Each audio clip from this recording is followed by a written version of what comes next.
Today we're going to take a look at section 4.2, and the title of our section is Relative Extreme Points.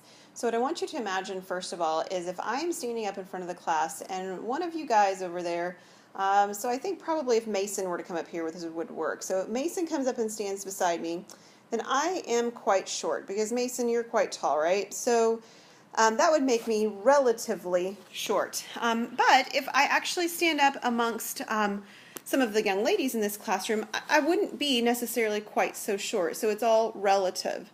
That's actually the idea of what we're going to talk about today. And we're going to start with the term relative extrema. Specifically, a function has a relative maximum at C if f of C is greater than any other output on an interval around C. And it has a relative minimum at C if f of C is smaller than any other output in an interval around C. So I'm going to draw a picture of this basic idea here.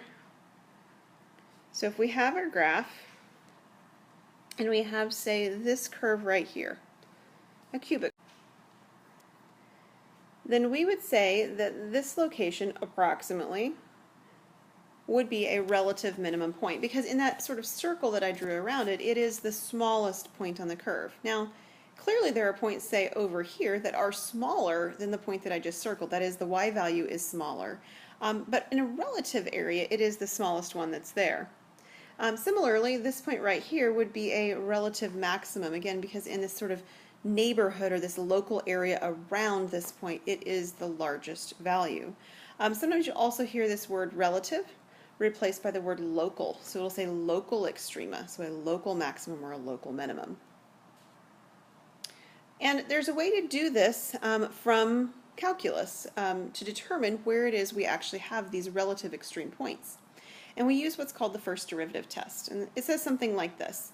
So suppose that C is a point where the derivative is equal to 0. So f prime of C is equal to 0, or potentially f prime of C does not exist. We would call this point C a critical number. Now, just because it's a critical number doesn't necessarily mean that it's a relative extrema, but it could be. In particular, if f prime changes from positive to negative at C, then we would have a relative maximum value. And so if you imagine this, right, if the derivative is positive, it means that it's increasing. And then if it's negative, it means it's decreasing. And clearly, at this point right here, whether it's smooth or whether it's a sharp turn like a cusp, you have a point, obviously assuming that it's connected, that it is the relative extreme value. It is a relative maximum at that particular point. The second bullet here says that if f prime changes from negative to positive at C, then we have a relative minimum. And again, a negative derivative means that it's decreasing, and then we have a positive derivative after that, so it's increasing. So at this point right here, we have a relative minimum. And again, it doesn't have to be smooth. It could be a cusp. If it's smooth, the derivative is 0. If it's a cusp, right, one of those sharp turns, then the derivative does not exist. So that's the other part of that. And then the third option is that simply that the signs don't change. Now, you can have a derivative that's 0, right, where it flattens out, say like this, but then the sign doesn't change. Let me try that again. That's better. So this again is a cubic curve, and if I drew it flat enough, you would be able to see that my intent anyway in drawing it is that the derivative is 0 at that white point in the middle there. But again, the direction that the curve is going, right, it's increasing and then increasing, so the derivative is positive and then positive. It doesn't change, so this is not a relative extreme point. So the first thing we're going to do is we're going to be given some pieces of information, and we're going to attempt to draw a curve that does these things. So in particular, it says that we're going to sketch the graph of a function where the derivative is less than 0 when x is less than 1, the derivative is greater than 0 when x is greater than 1, and the derivative is negative 1, or at negative 1, excuse me, does not exist. So let's just write down some facts of what this information is telling us, and then the graph will be easier to draw. Now remember, it wants the graph of the function f of x, but it's giving us information about the derivative.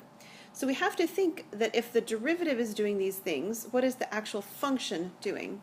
So in the first piece, it says that the derivative is negative. So if the derivative is negative, that means that the function f is actually decreasing, right? So we're kind of doing sort of backwards of what we did in section 2.6 when we were looking at information about the original graph and determining information about its derivative. Now we're looking at this information about the derivative and determining what's going on with the original graph.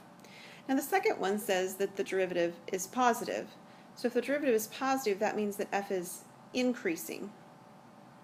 Right? I always told you before, don't use these words positive or negative, don't use these words decreasing, increasing, always use positives and negatives, and now we're doing it the other direction, so we are using the words increasing and decreasing. And then the last piece right here is for it to say that f prime of negative 1 does not exist.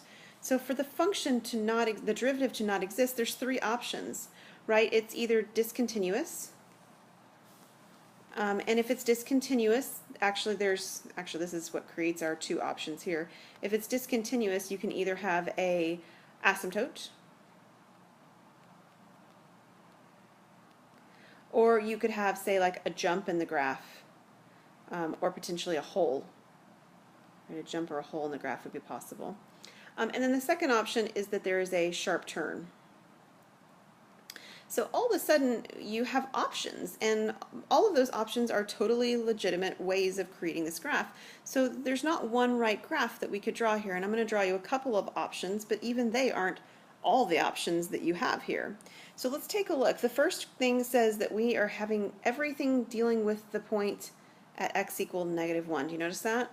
So when I'm drawing my graph, this point at -1 is clearly the important point that we need to mark on our graph where things are changing.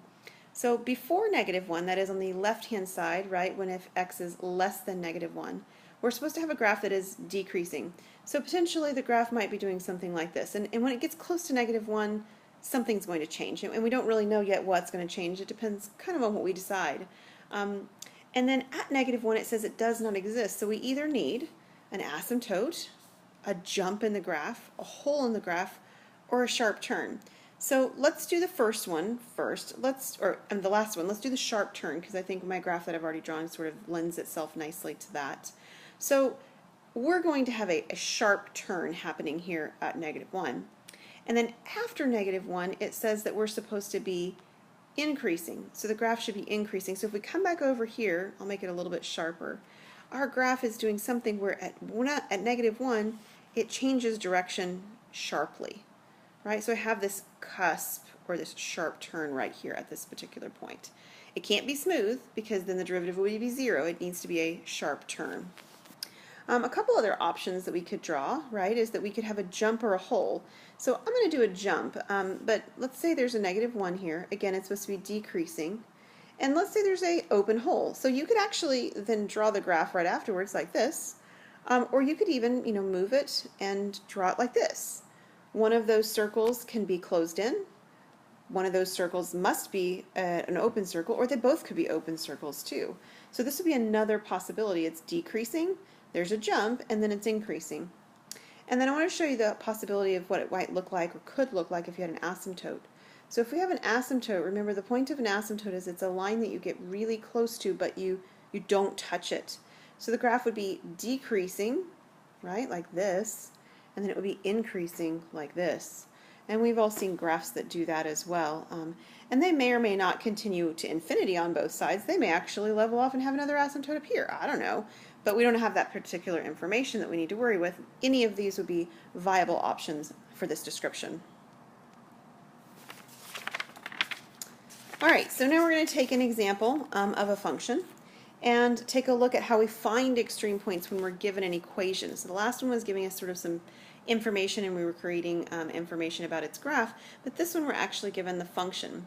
This one's function is f of x equals x cubed minus 8x squared minus 6x, and the first thing it asks us to do to find the derivative. So nothing about this is any different than the test that you just did on Tuesday. We're just going to take the derivative of each of these components. So the derivative, of course, of x cubed, 3x squared.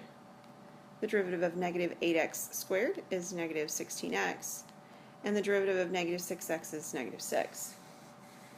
So that's nothing new, but part B is new. It says to locate any relative extreme points and then figure out if they are maximums or minimums.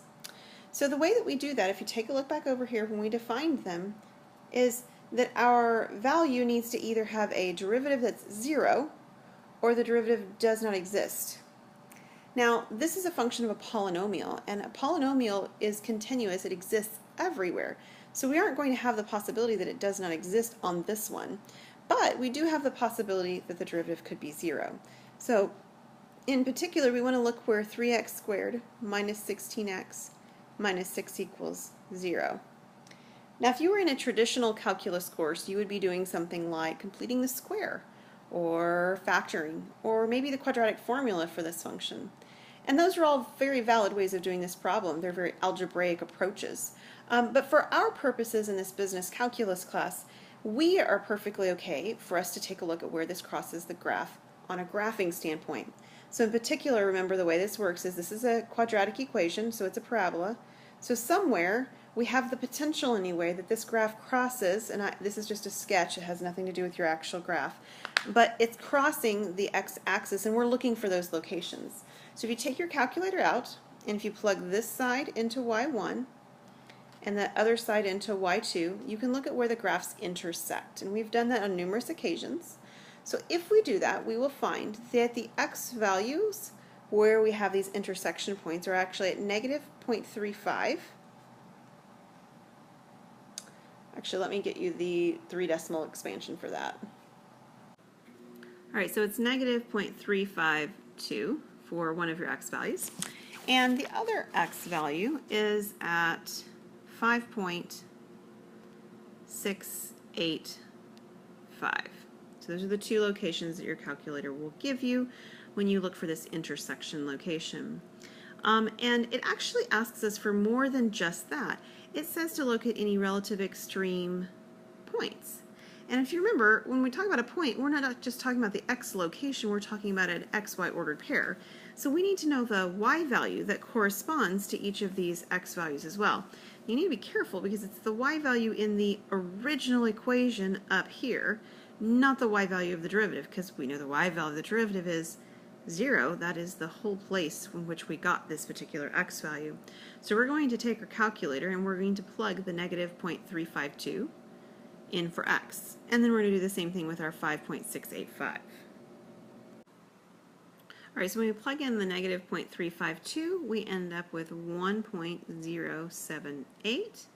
And when we evaluate the function at 5.685, we get negative 108.929. So the last thing it asks us to do is to decide of these two, which one is a maximum, which one was a minimum, potentially. So what we have to do is we have to figure out where the graph was increasing and decreasing. That's what the first derivative test was all about. And the way we decide if it's increasing or decreasing is we decide if the derivative changes from positive to negative or from negative to positive. So we need to figure out what our derivative is doing around, on either sides of, these particular x values. So if you think about a number line approach, let me shrink this a little bit so we have some more space to work.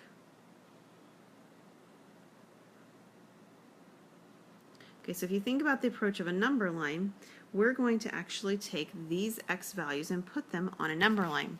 So obviously the smaller one goes on the left, that's my negative 0.352, and the larger value goes on the right, and that would be the number 5.685. And what we need to do is we need to test a point in each one of the intervals that are present on this number line. So perhaps we would test, say, the value negative 1 that comes before negative 0.352. Obviously, in between a negative and a positive value, 0 is our favorite number to test. It's super easy. And then a value bigger than 5.685, so maybe we just test 6. Now, it doesn't really matter what values you pick, so if you don't decide to do negative 1 and you decide to do negative 3, or if you don't like 0 and you just did the number 1, or the number 6 and you did the number 10, it's totally fine. Because we don't really care what the number is, we care what the sign is on the number. Is it positive or is it negative? So we're going to evaluate each of those numbers that I chose into the derivative equation and find out, do we get a positive or do we get a negative? So if you plug the number negative 1 into our derivative function, what you'll end up with is a positive number. So this is a positive. If you put a value 0 in, you end up with actually the negative 6 at the end. It's a negative. And if you plug the value 6 in, you will end up with a positive. Now, I'm kind of a big fan of graphs, right? Pictures of what this is, but a positive means it's increasing, a negative means it's decreasing, and another positive means it's increasing. So visually this plays in very well because you can see here is a maximum now and here is a minimum. And we're able to answer the question that was asked. So one of our locations that is the negative 0.352, that's my x value, comma, 1.078 is actually a relative maximum. So I'm going to put the word relative here because we will find another name for maximums later. These are relative maximums. My other value, the 5.685, with negative 108.929 is a relative minimum. Now I want to point something out just in case you think you see something that's not really true.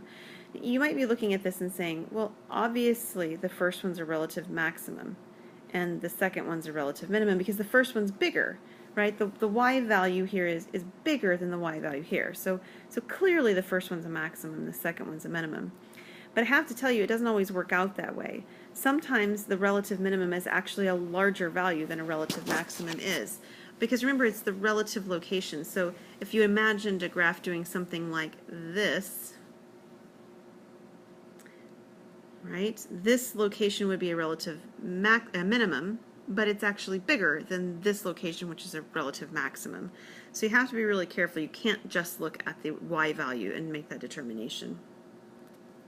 All right, our last question is actually to graph both their derivative and the original equation. And of course, your calculator can help you out with that very nicely.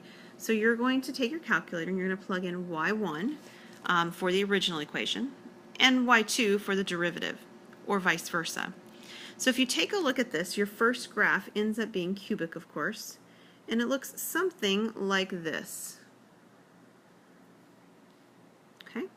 And if you do graph them both at the same time, what you will find is that the other graph actually goes something like this.